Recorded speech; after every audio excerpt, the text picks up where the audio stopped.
Hi folks, welcome to today's Coffee with John. It's Monday, it's a new week. We're in 1 John chapter 3 and verse 19. In fact, we're going to do verse 20 because you need the two together. And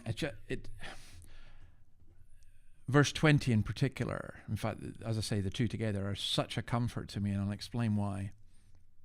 This is how we know that we belong to the truth and how we set our hearts at rest in His presence. If our hearts condemn us, we know that God is greater than our hearts and He knows everything. Now, on Friday, we looked at the verse talking about we had to love with actions and in truth. And I think I focused on the actions.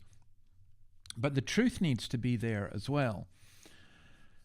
So how can that reassure us if the "this is how" refers back to that, which I think it does? I think it also refers forward.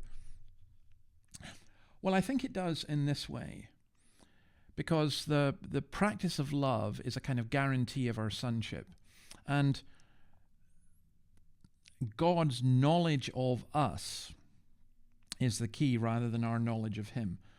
So if our hearts condemn us, my heart might condemn me. My heart might say, look, David, and you might have the same experience. You're not loving enough. You're not good enough.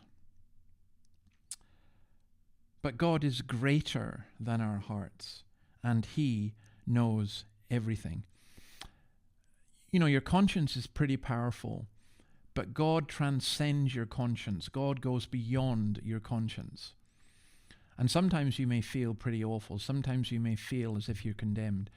But if you have faith in Christ, if you love His people, if you desire to honor Him, then even though at times you feel as though you're rubbish, even though your heart condemns you, God is greater than your heart.